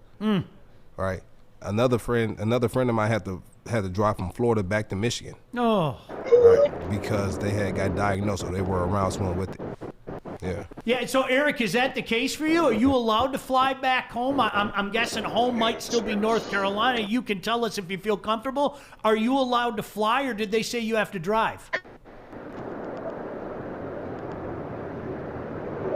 Can you hear us now, Ebron? All right, having some technical difficulties. We'll try to hook back up with Double E in just a moment. As I said, I mean the good situation is he's feeling well. One of the things about him, as I mentioned, Pro Bowler. I mean, a guy that was taken top 10 in the NFL draft. I mean, taken 10th overall. Always humble. And yeah, I told you this before. I think we got him back. Eric, you there? No, we had him. We'll try to hook back up with him. Oh, he's got that tunnel thing going on. Yeah, he's in the That's tunnel. one of those Pittsburgh things, isn't it? Yeah. If people haven't been to Pittsburgh, you know what happens? They literally have Joik. I don't know if you have. Yeah. They have these tunnels that are like built into the mountains. Yeah, they are. Yeah, I mean it's weird. You're like driving through a mountain and everything. Yeah. Hopefully he's back and we can see him. Can you hear us, Ebron? Yeah, we're not. Yeah, unfortunately, we're either he can't hear us or we can't hear him. So we'll try. We'll wait to, for him to get out the tunnel. Yeah, we'll try try to figure that. I'm gonna give you a story you though. call him Ebron. Yeah. So is it kind of like Mike Vick calling you Bell? Oh no, you were Joik Bell, but you just call him Ebron, huh? Yeah, I just call him Ebron. Okay. I don't think I've ever called him Eric. So that's the difference. So Mike Vick used to call me Joik Bell, and I just call Eric Ebron. I just call him Ebron. It's almost like it's like a last name, but we treat it like his first name. Somebody said tell Ebron to disconnect from CarPlay. I don't know what any of that means. CarPlay just basically means that whenever you connect your phone to your charger and it's connected to your USB, everything goes through the car. Oh, okay. You can't put it like on speaker. Like my phone. Yeah. Okay. Right. So like if I'm driving, I can talk to Joik Bell. Yeah, exactly. I'm gonna give you a story real quick. I was gonna bring it up when he was on. But I remember his rookie year, we were playing the Jets, and then we got to New York, and his dad came and picked us up. It was just me and Ebron. Picked us up, took us to his house. His whole family was there. They were having like this big barbecue. They had these one chicken wings. This is back when I used to kill some chicken wings. You're speaking my language now. Come on. They had these. I never heard them before. They were called like sticky wings. They were called sticky wings. And I don't know if they came up with it or what, but those are some of the best wings I ever had. Can you describe it to me? Because now like I'm intrigued. It was like a. It wasn't the swing sour chicken. It was a chicken wing, but it had like the. How can I explain it? It was like fried, but it was like fried in like some type of like sticky honey. Like some sticky honey type of glaze. Oh, that sounds and good. it was, when you bite into it, just tasteful, right? It was just, you bit into it, it was just tasteful and juicy, everything, right? And so I'm like, what are these? And like, oh yeah, sticky wings. Oh. I said, you guys have some more? Like, oh, you just got the last of it. I said, you should have got us here earlier, Mr. Ebron. You know, you got to save us a plate of this. And so whenever I go back, right, we never played in New York again, I don't think, after that. Or we could have been playing the Giants. And yeah, I was so mad about that. I really wanted some more sticky wings. I'm not gonna lie. Yeah, that's why I was interested. He's a guy from just outside of New York, and yet at the same time, I think Jersey. Is it from Jersey? Yeah, he's from Jersey, and then he went to college down in Carolina. Went to high school, if I'm not mistaken, down in Carolina as well, and that's why I'm always intrigued to hear what home is. Where people do that. Joy, can you walk us through the end of a season? The season ends for the Lions on a Sunday, much like it ended for the Steelers. They lose to the Browns. What happens Monday? I mean, are you guys all told to report? Obviously, you're not going to be practice or anything like that, but are you guys asked to report, and you got to clean out the locker room? Yeah, you'll come back in for meetings, right? You'll have team meetings. I think Ebron, I think we have him back. But you'll come back in, you'll report in for meetings. I don't think you'll watch film, but you'll come in and they'll address the team, and then they'll go through like the off-season protocol, like this is the schedule for the off-season, and then from there, we'll go clear out our lockers. At the same time, you have the guy there for your Super Bowl tickets. They'll have the jerseys if you want to keep your jersey. So, okay, you can keep one jersey. I think they'll allow you to keep one, and then you can purchase one more or something like that. Yeah, and you kind of go through that. You pack up your locker. And I don't know if you know who Spice Adams is, right? So he did a clip of guys packing their locker at the end of the season. You have that one guy you have a mad packer who mad that the season's over with, right? You have the guy that's already dressed nice with shades on with a button up with the top of it, like a silk button up with the chains on. Like, where you going? Oh, I'm just about to go to Hawaii real quick. Flight leave in about 2 hours. You have that. You have those guys. You had the guys who's just sitting in their locker, just not packing, just sitting there, just like, man. And you have some guys who won't even clear out the locker because they know they're gonna be back next year, all right? And then you have other guys say, let me get everything because I know I won't be here. Hope y'all do good next year because I won't be here. So you have those guys. So it's funny. You have all these different personalities in the locker room. That's kind of how you end the season. That's unbelievable. Yeah. I mean, and it's what, and it was interesting because we talked to Jamal Agnew here the other day on Woodward Sports, and I mean, here's a guy, as we talked about when we talked to him. What else does this guy have to do to show that he's a player in this league? I mean, what else does he have to do? You've seen all the excitement that he's brought to the return game, and we talked about some of those explosive plays with him. But at the end of the day, Joik, listen, here he is. He doesn't know. Am I going to be back next year? He's saying, I want to be back. I like it here. Which to me, you want the guys like that. I want guys like that. You want guys like that, and you want guys like that that's playing well, and he's playing at the highest level at his position. Yeah. I mean, the numbers speaks for themselves. You saw what I posted about Jamal, right? Did you see that? Yeah, absolutely. And so I'm a Jamal Agnew fan. Yeah. I love his attitude. I love the type of passion he plays with. And just for people who don't know, since entering the league in 2017, Jamal Agnew punt return average is 11.6. His punt return touchdowns is 4. Total return touchdowns is 5. With 900, finished third in the NFL with 961 total return yards and produced his first season with 1,000 all-purpose yards in 2020.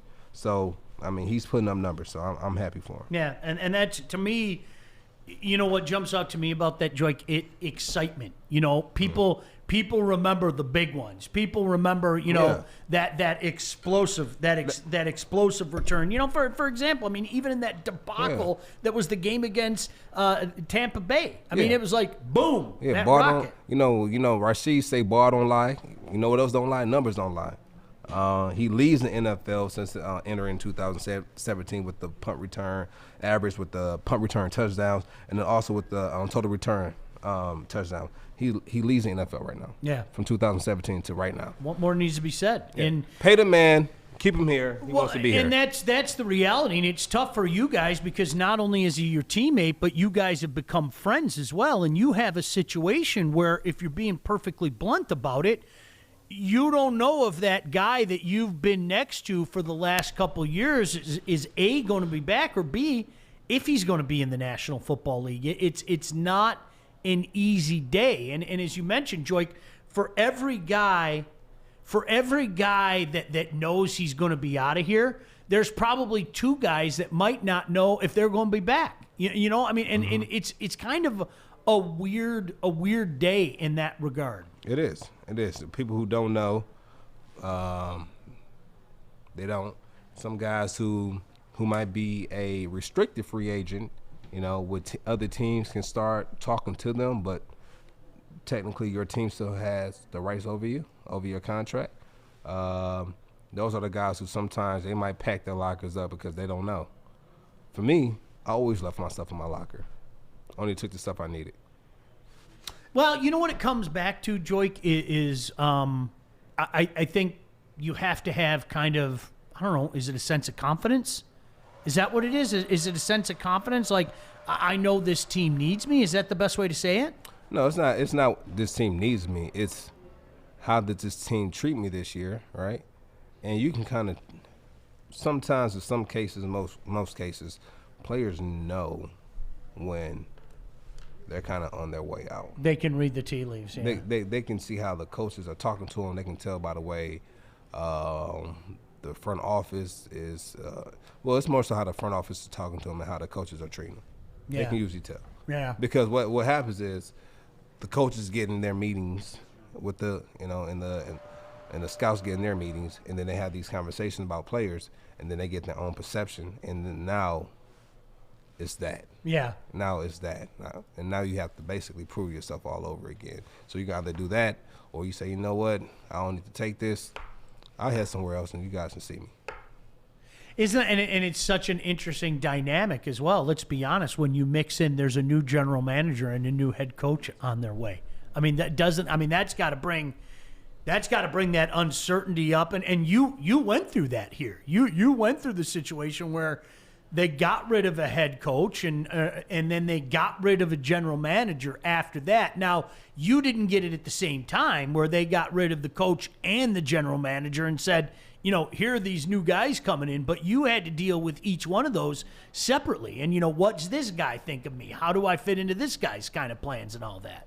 Okay. Yeah, that's a weird type of situation. Well, I'll tell you what, we're going to take a quick break. No, don't take a quick break. All right, we're going to keep going. That's the way it goes. Hopefully, we will get a chance to chat with Eric Ebron again. You know how it goes. Bad connection. Yeah, sometimes it happens. Yeah, but we getting it fixed on our end. All right, so the college football ratings. And a lot of people are sitting back saying that college football is broken. I can't believe how many people texted me some kind of variation of that in the past couple days. Joik, I told you, when the college football season ends, I have great sorrow. I'm not joking, because it's one of my favorite things for all the reasons that we talked about, whether it be going down to Tom Adams Field, whether it be making one of those trips in the GLIAC to coming home at night and watching whatever Saturday night game is on, the Friday night game that kicks off the season with Michigan State. That's been something that my son and I have been able to do for many years. Right. I love college football, okay? Right. But a lot of people are tired of the usual suspects. A lot of people are saying, oh, college football, it's Ohio State, it's Clemson, it's Alabama, and then, one other team might pop up every now and again. It might be LSU, it might be this, it might be that.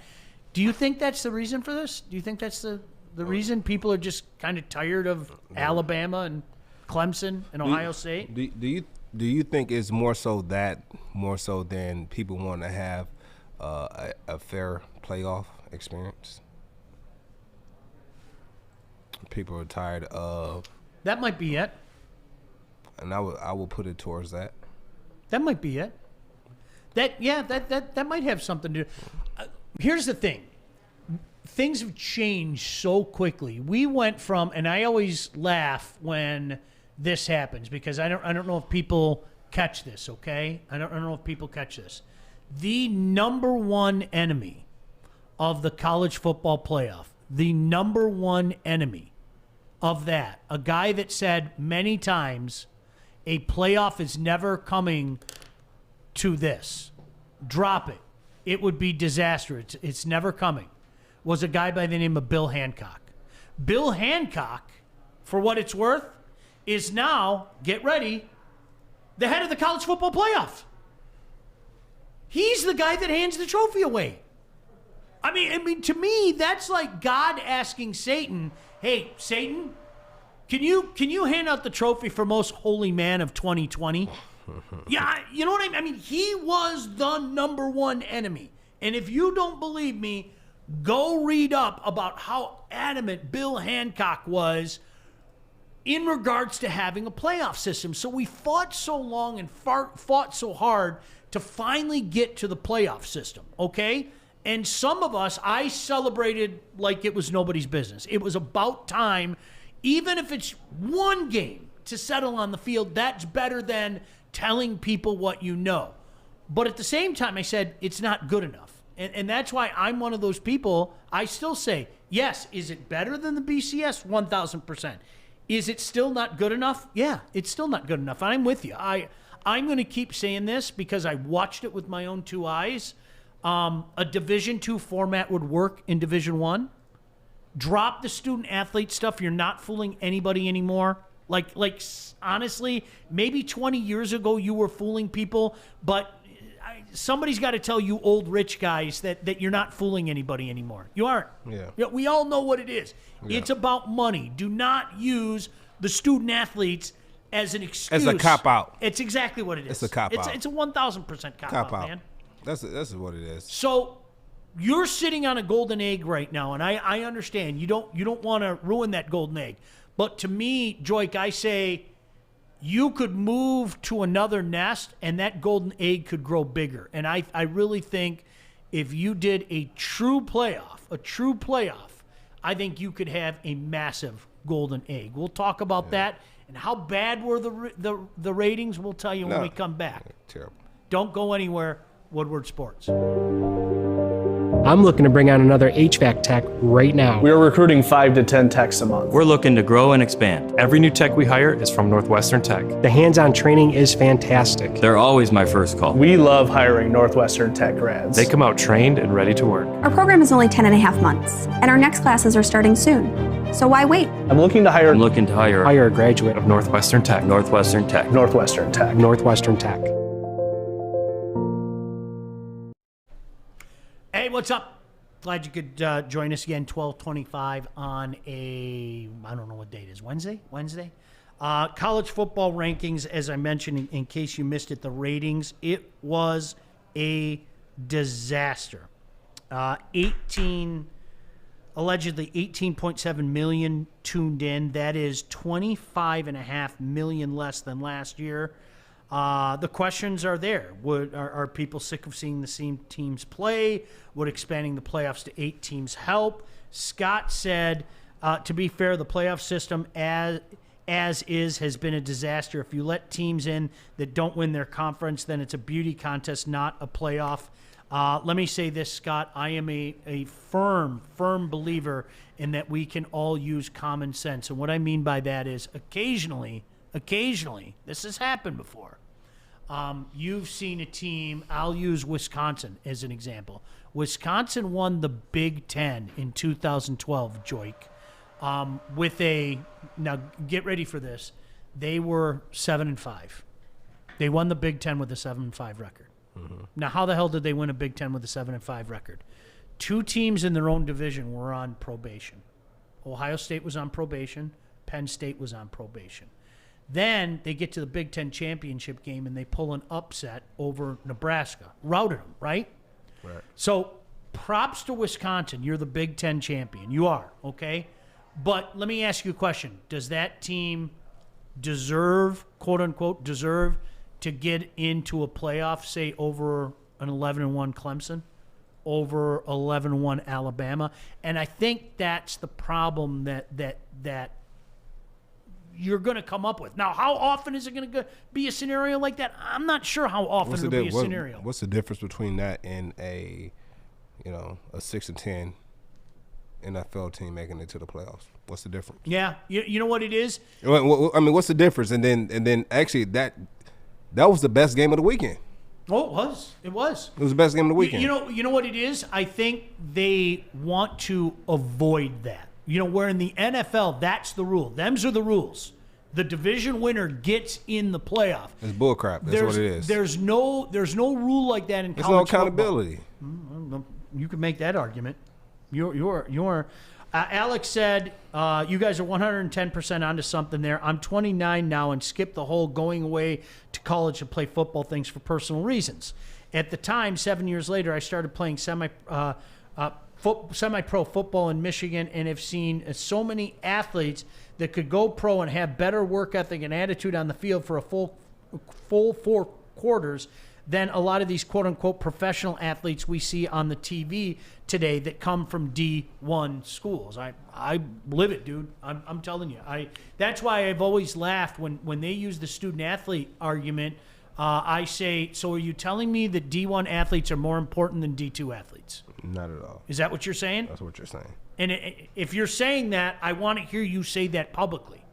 Because if it works in Division II, okay, and every time I say this, I hear from a Division II guy. Every time, Joy. My question to you is, do we have the people who said, do we have a quote? Is that a quote from people saying that it's not fair to the student athletes? Oh yes, that has been out there forever. Right. We can't ask the student athletes to have that long of a season. You do in D2. What are we talking about here? And the same people making the same rules. Isn't that unbelievable? I mean, the hypocrisy is, and you know what? It's not money. Cool. There it is, 1,000%.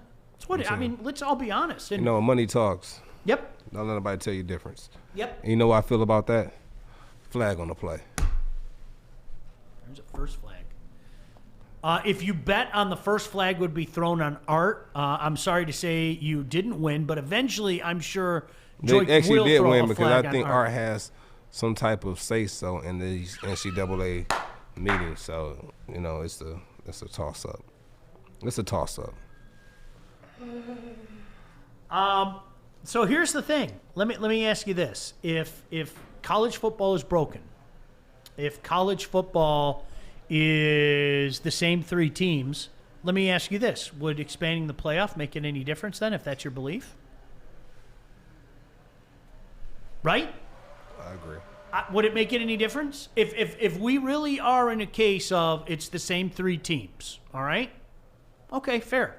If we expand the playoffs, if that's what you believe, would it make any difference? Because aren't the same 3 teams going to eventually advance in the end?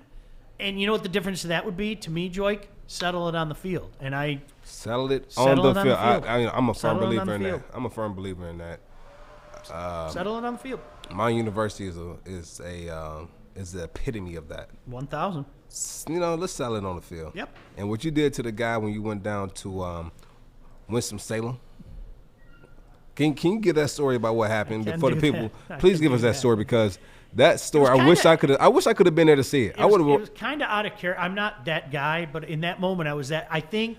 No, you are that guy. It took someone to pull it out of you. Yeah. You know what? After 4 weeks of hearing, "Aren't you guys cute?" and then pitching your little cheeks like they're Grammy Whammy to one of her grandkids. Yeah. It's like you had enough. You know what's funny? You know what's funny? You remind me of that girl who says, "I usually don't do this, but I usually don't do this. I don't want you to look at me a certain type of way. How would you feel if?" That's what he's doing. That's the good old.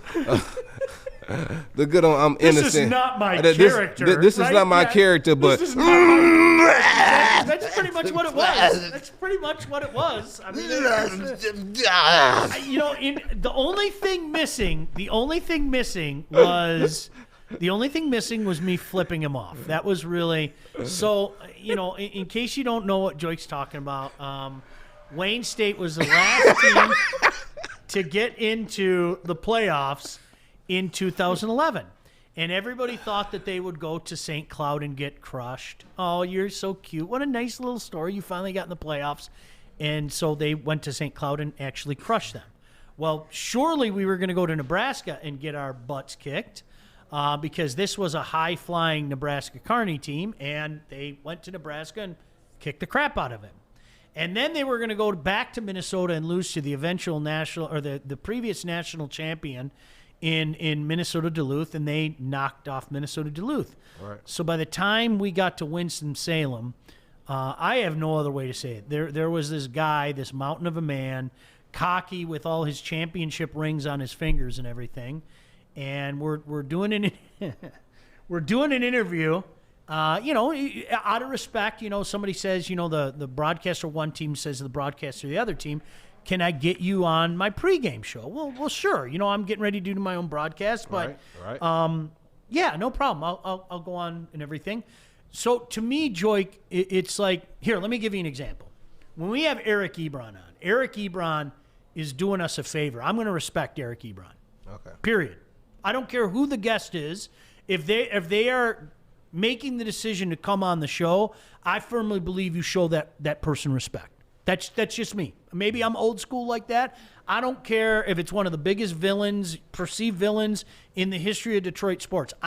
I'm going to show that person respect because you know what? He can tell me no. He can say, "I don't want to come on. You guys are going to dog me." So I want to show that person. That doesn't mean you can't ask hard questions. That doesn't mean that you can't, maybe say something that's going to piss him off, but I think you can do it respectfully. And so this broadcaster, I'll never forget that cocky son of a look on his face too, right? He literally goes, well, you guys have nothing to hang your heads about.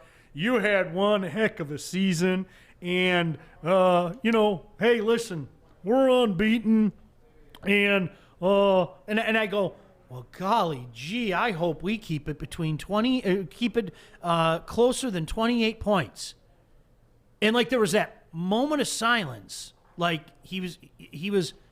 I think this Yankee's being a smart ass. It was one of those things, right? Sean Hill with the old passive aggressive.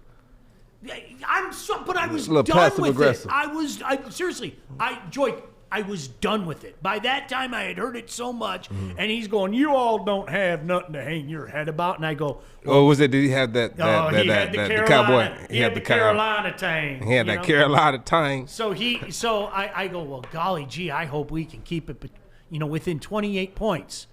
And then we kind of looked at each other for a second, and he's going, I could. Was this on the air? This is on the air. And it's perfect. So he kind of looked at me like, "Are you?" And is this Yankee being a smart ass with me?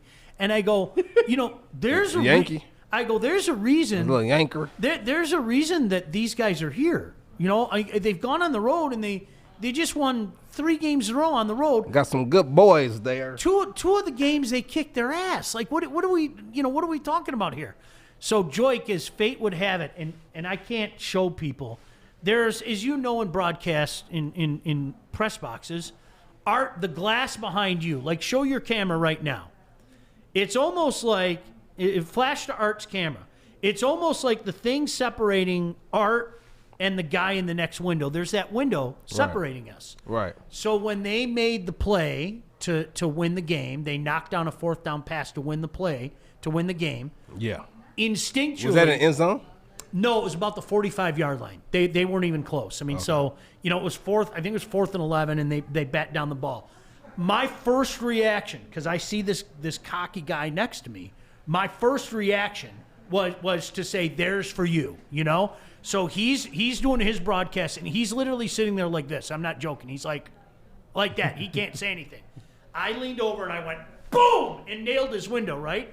And he just went like this and looked at me, and I went, ooh, you gave him the shooter you got Dude, I didn't give one gun. Shooter McGavin. Did you hit him with Did you hit him with the take that, yeah, Yankee? Yeah, yanker. South is going to rise again. All that stuff is going on. It's rich. I can't get enough of it. Do the voice again. I can't get enough of it. Again, Yankee, I'm tired of it. Really, that's it. But it was really one of those. It was one, and he had his rings on and everything. And you cute city boys from Wayne State. It's a cute story, all that crap. And I just enough after hearing it for weeks. It's like, if they haven't earned your respect, I guess, you have to take respect. And so they went into their barn and earned it. Did you see what Steven said? What's that? Read it. Where is he at? When you did the 2 guns, what that mean? Yeah, you got to do that again. Oh, you want me to do that That again? was a boss move. It's the second to last. Gang. Oh, gang. Gang. Is that what it is? Gang. No, you got 2 guns, so you go bang bang, but it's gang. Gang. Like gang is just like the squad. All joked aside, I banged on the window. He kind of just, he was in a state of shock because, they were unbeaten. Nobody was going to go beat Winston-Salem. And he turns around and he just looked at me and I went like that. So that's what I'm talking. That's the stuff that drives me out of my mind is you don't know until you play the game. And I think that's one of the big problems. And we hear it all the time around here, right? You say they don't want that, but I honestly think it will bring more people, because people love that underdog story, like those Cinderella teams. Yeah. Right? They love those type of teams. And so if they were to give those teams an opportunity to really come and play, that will boost their ratings. I think so. And I think it will boost their ratings. Absolutely. Absolutely. It is, to me, if you get let's use that as an example. Let's say you get some small school in Division I. Indiana. Right. Let's use Indiana as an example. Indiana put together this magical year, and they knocked off Penn State, and they came so close to knocking off Ohio State, and they just barely get in. They barely get in once the playoff starts, right? Right. Well, what if they catch fire? In round one, they knock off Clemson. They deserve it. Well, then all of a sudden, I couldn't agree more. I don't care what you It's say. also giving these teams what to get prepared for once they make it to the NFL. This is what it is. Like up until this point, right? If you lost a game, you got next week. Yep. You come here now, you lose, you're done. Yep. Take it home. Yep. Pack up your locker. And to me, you got like, until we see it play on the field, all we're going to do is talk about it. And I think that's what's happened around here. Whether we want to admit it or not, we talk about what we think we know. And it drives me out of my mind. I think that's been a problem with college football forever and a day. Now, the problem has been lessened. I mean, there's no doubt about that. Adding an extra game to the mix and settling on the field means that, that's one less thing that we have to talk about. But the issues are still there. And so what I am a big fan of is opening it up like Division II does. Now, people say, will that keep people's interest? Huh? Of course it will. Yeah, for sure. An expanded playoff, of course it'll keep people's interest. I wanted to see what Cincinnati could do this year too. Me too. I wanted to see what they could do. Me too. And you know what? It doesn't count that we didn't get a chance to see it in the Final Four, because you know what people will say? Well, they were down because they were playing in a less than bowl. And if you use that argument, then I'll say at least be consistent, because I was a big fan of Boise State back in the day. Remember when Boise State pulled that unbelievable upset against Oklahoma, the Statue of Liberty play and everything? What year was that? 06? 06, I think. Statue of Liberty play and that wasn't Kellen. Was that Kellen? No, was that Kellen Moore? Kellen was gone. Kellen was gone by then. Hold on, you saying 06? Yeah, I think it was 06. I was in high school. Yeah. I mean, I was in college. Yeah. So I think me and Kellen came out like around the same time. I think Kellen was gone. I could be wrong. Maybe he was the quarterback. Maybe he was the quarterback then. Here, I'll look it up right now. Look it up. Talk amongst yourselves. Yeah. I think that I remember that game, and you might be right, because I think it was a right-handed quarterback at the time. It was Ian Johnson. Remember, was the Ian Johnson was that 06 though? Here, I'll look it up right now. Hold on. Yeah. And I think Kellen Moore might have came in like around 07. He came in after. He came in after. So he wasn't there yet. Yeah, he wasn't in yet. Yeah. But I'll tell you one thing. I like Kellen Moore when he was with Detroit.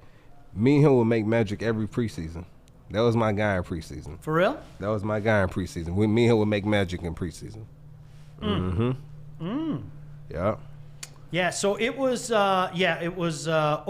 I was right. It was 06 where they won that game. They had, one of the most classic bowl games ever. I mean, it really was. But what did the detractors say? Well, we can't count that because Oklahoma was devastated because they weren't. No, it's like, I don't want to hear that stuff. If you play on the football field, I don't care what the differences are. You had an opportunity to win the game. You didn't win the game. Period. End of story. End of story. Stop those damn excuses, right? It was Zabransky. Hey, you know what it is? Jared Zabransky. Boy, is he good. Remember him? Jared Zabransky? Mm-hmm. I remember watching a bowl game with him against Louisville and Stefan LaForest. Sorry, I'm geeking out on you. Yeah, you are geeking out. Sorry. I'm going to tell you, it's funny. I was talking to my son yesterday. And he didn't do something, right? Yeah, I can't remember. And shout out to my son, because he said Alabama was going to win. He said, Dad, you didn't say it on the show. You didn't say you were wrong on the show, because I was going for Ohio State. You were right, son. I got to give it to you. I just wanted to come back to the Big Ten. But fast forward. What? No, Art's over there going, he heard, I'm sorry, I apologize. And You I think apologize for something. I'm proud of you. My bad, did he raise his hand? Did you? Flag on the play. Yeah, you didn't raise your hand that time, Art. I'm sorry. Yeah. You didn't. I got it. Throw it back over here. Here's your flag. Appreciate it. Hey, raise your hand in here. No, but I tell him, it's either two things, right? It's two type of people in this world. It's people who get things done, and then the people who don't get things done. For say technical difficulties or Eric Ebron. But that's neither here nor there. It's neither here nor there. I'm just saying it's two people in the world. You either get it done or you don't get it done. Oklahoma, stop leaving excuses. Stop having excuses. You're playing under the same conditions as Boise State, so there's no excuses. That's it, exactly it. And you know how different would things be? I don't know. I mean, some people think that this is college football today. That Clemson certainly can't be upset by anybody else. That Ohio State can't be upset by anybody else. That Alabama can't be upset by anybody else. I can't say you're wrong. I can't say you're wrong. What I can say is you don't know. I can definitively say that, and that's the point. That's always been the point. And I think if we followed college football, nobody was going to beat Ohio State in 2013. They hadn't lost in 2 years, Joik. Yeah. Cute little Michigan State going to Indianapolis and beating Ohio. You Sparties are out of your mind.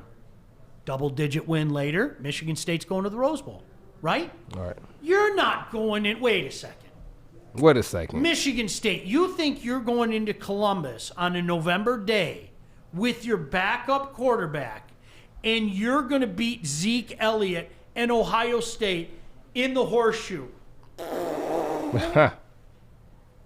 That's why you play the freaking game, right? That's why you play it. That's why you play it. And we live for moments like that, though. Yep.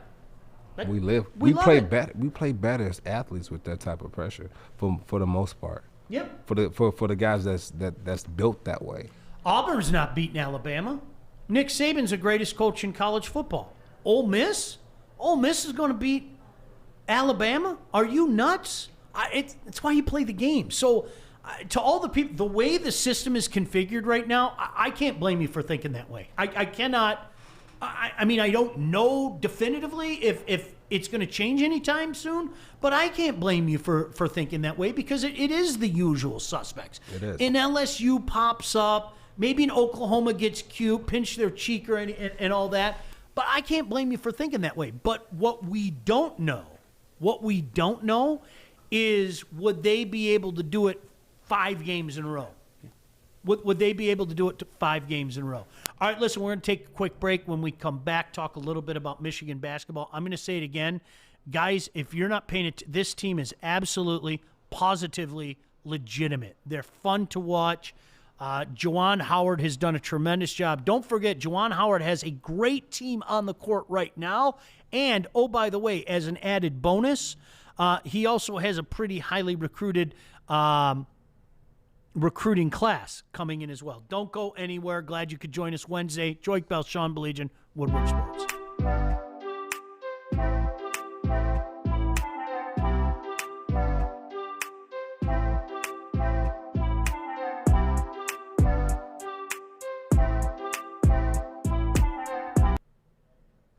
All right, welcome back in. Glad you can join us. And I'm serious when I say this. You guys, Michigan football fans in particular, some of them, not a lot of them, some of them think that I like to take shots. And you know what? Occasionally I do, okay? But can I say this in all sincerity? This is real. This is real. What you're watching right now is real. You don't have to talk about how good you are. You don't have to sing songs about who's got it better than you or anything like that. This is real. Talk without action is going to make people mock you. And that's why Michigan football has been mocked for the longest time. So I'm being sincere when I say this. You like to poke the bear and all that stuff. No, aren't you guys tired of talking about what you're going to do? Really? And I've watched Michigan basketball, first under John Beilein and now under Juwan Howard, make 2 great runs to a national championship game, unfortunately falling just short. And now you got this team right here where, Joik, I'm not being funny. This team might be the best team in college basketball right now.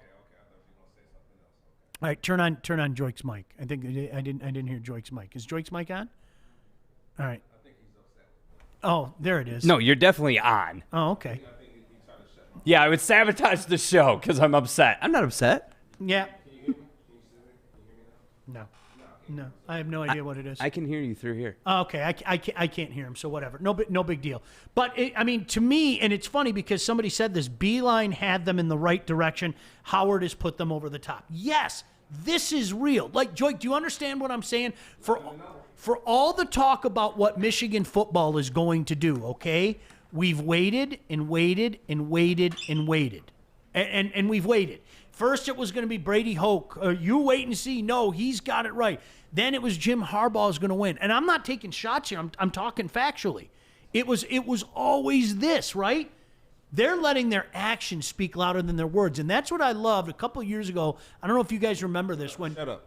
Hey, you get to a point you got to put up a shut up. Yeah, thank you. Put up a shut up. And you remember John Beeline, they had those shirts for Michigan basketball. And I forget the exact quote, but it was about that action. Yeah, it was something like that. It was like talk or talk less, work more. And it was like, to me, that was like somebody. I can hear Joik now for whatever. Yeah, for whatever reason. Yeah, for whatever reason, I can hear Joik now. Yeah, I'm back. You know, Adam walks in the door and just automatically everything just works. Adam does have that. Adam, hey, like, honestly, he really does. Let's turn the camera to Adam. Hey, Adam, come up here for a second. They're positioned. He's got to go up Adam, next. Go up next to your best friend. Hey, Adam. Go up next to your Adam, best friend. this is the man that runs the show. Whenever anything happens, he comes in right away. And he can run the rest of the show. Adam, get over here. Yeah, he's on levels. He's on Mike kissing your ass. Get over here and you can take over the rest of the show. Yeah, take over the rest of the show. Hey, we need some talent in here. Back there behind the ones and twos. I'm not making this up. Like, Adam walked in the room. And everything got better. I wish I could. Oh, no. Here it Personal comes. foul. Don't you do it. Don't you do it. Personal Don't foul. do it. Targeting on the mics. No talent. He's out of here. He's out of here. He got a 15-yard penalty for so no He talent. got a 15-yard. That's a tough call, Art. Tough call. Hey, Art, you have one job. Make sure the mics work and make sure our guests will come on here and you can see them. One job. Jenna says Adam pounds his hands and it fixes shit. Yeah. That's exactly. Oh, my God. Adam comes in and he just, it's kind of like Neo from The Matrix. He just goes, no. And then everything starts working again, right? That's basically what it comes down to. Adam left. Get ready. Something else is going to happen. Oh, no. Oh, no. So, no, but I hope people understand what I'm saying. I mean, this is real. I mean, first time that a team has demolished 3 teams in a row by double digits, ranked opponents the way that they've done it. They're number 7 in the nation, which I think is a low rating. They're 6-0 in conference, 11-0 overall. That's real. Michigan basketball doesn't have to tell everybody how good they are. All you have to do is watch them play. All you have to look at is at the standings. And that's what I've said. And it's funny, Joik, because some of my buddies, and I think you are maybe coming around to it, it's not being a hater as much as it's, you guys stop talking about what you're going to do and go do it. Period. And Michigan basketball is doing it where Michigan football hasn't done it for, a decade and a half. And it's I'll tell you what, they're likable. I've always liked Juwan Howard. I think Juwan Howard is a good man. You guys were young. Joik, I know you were young, but the Fab Five was a cultural phenomenon that I can't explain how big it was. Honestly, I can't even. Fab Five. I can't even explain. I was a young buck then. I had to be about 4 or 5 because that was what 90, 91. 90, 91, and 91, 92. Those were the 2 years. Yeah, and I was 91, 92, 92, I was 5. 93. I was 5. But one thing that we did though, when I got to high school basketball, was I don't know if they did that because I think were they doing the Band-Aids under the eye? Is that what they did? Or they did No, the they sock? had the baggy shorts, the socks, The and socks. they just had swag, man. Yeah, they did. They had the swag. So Did when I got say that right? Yeah, they Had did. swag? It's so when I came to high school and we played some games, we would have like the Band-Aid over, like underneath our eye, like just one Band-Aid going across. And this is before like they came out with like the eye guards. It was before that. I gotcha. But yeah, it was dope though. It was hard for us. It was dope. They were, the first year that they went as freshmen. I don't know why it was a Band-Aid. I had no idea. In 5 years, Joik, 5 years, or excuse me, 5 freshmen to take a team all the way to the championship game. They lost to Duke. They got pounded by Duke. And then the next year, 92-93, when they were sophomores, they went there and they ended up losing to North Carolina. Of course, that's the Weber timeout game and everything. But it was phenomenal what they brought to the table. And, I mean, I want you to think about that, especially today.